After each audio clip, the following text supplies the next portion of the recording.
Yes, yes, yes, some glorious Halo 3.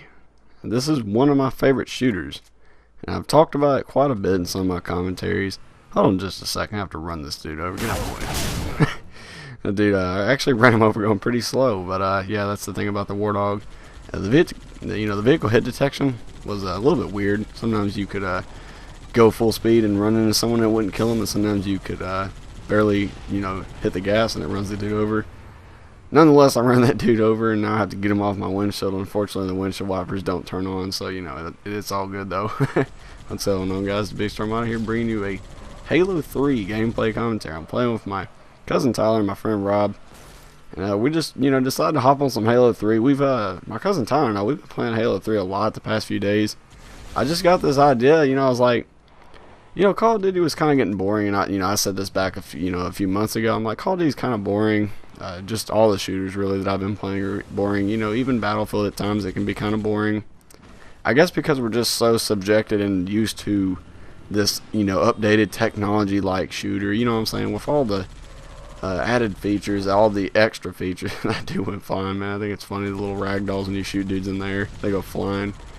And it seems like with the shooters of today, though, it seems like they just keep adding and adding and adding more and more stuff. And that can be good and that can be bad, but I feel like the simplistic shooters are the ones that really hold a very huge value, and nothing can hold a candle to them in the value aspect of the ones like in Halo 3 and, the Call of Duty 4 and World of War like shooters, where they're very simplistic and it was very easy to have fun in the games, and there wasn't as much stuff to get on your nerves in these games. I felt like Halo 3 had a lot of great weapon balance and just overall map balance, and everything was really, smooth playing in this game, especially in its prime. I remember playing almost every single game mode. Yes, almost every single game mode, not just the Slayer, which is the team deathmatch aspect, and there's a dude that jumps down in front of me. There's a lot of high action, even for I think it's a 6 versus 6 or 5 versus 5. It might have been just a 5 versus 5. And, it's a lot of action. There's not that many people, but there's a lot of action for the 5 people, so I think it is 5. We were playing Social Slayer, and it was a lot of fun. And, that's the important thing about a video game that I stress to people. And, these developers really need to get that through their head. You need to focus on the fun aspect opposed to features. Function over feature, function over feature. We need to drill this into these developers' head, and they nailed it in Halo 3, in my opinion. Now, I know a lot of people that are big Halo fans, that got into it during, the first Halo, which I did. But I didn't really play the multiplayer until Halo 3. And this is insane here. We went to their spawn and just started tearing things up. But I didn't really get into multiplayer. I didn't have Xbox Live until about, a little bit through Halo 3's life cycle. It's been about a few months since the game came out. And since Xbox Live came out on the 360, I saw my older cousin had been playing it for a little while, and I'm like, what, I really want to try this Xbox Live thing. And this was the first game I really played on Xbox Live. And then, I later tried Call of Duty, but that's for another commentary. But this was the first game that I actually played on Xbox Live on the 360. And I did go back and play Halo 2 online for a little bit just to see how it was.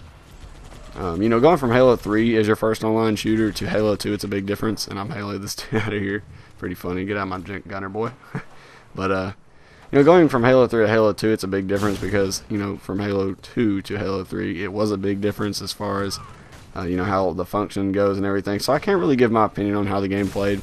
But a lot of people say they changed it a lot and they don't really like how they changed it. But for me personally, I still think that Halo 3 held a very good value. I played the game for at least, 2 to 3 years, pretty much straight. Like, not straight, obviously, like not taking a break in between. But this was my main played shooter.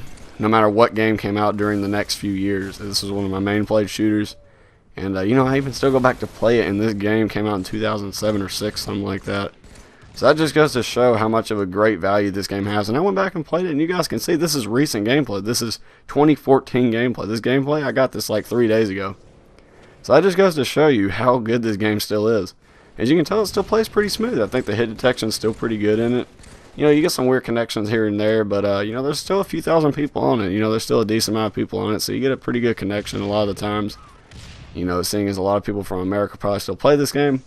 So that's all good. I'm really happy to see that. And they did a very good job with the connection balance in this game. I think they did a great job with the lag compensation. They actually did it properly in this game, in my honest opinion. And they got a lot of stuff right.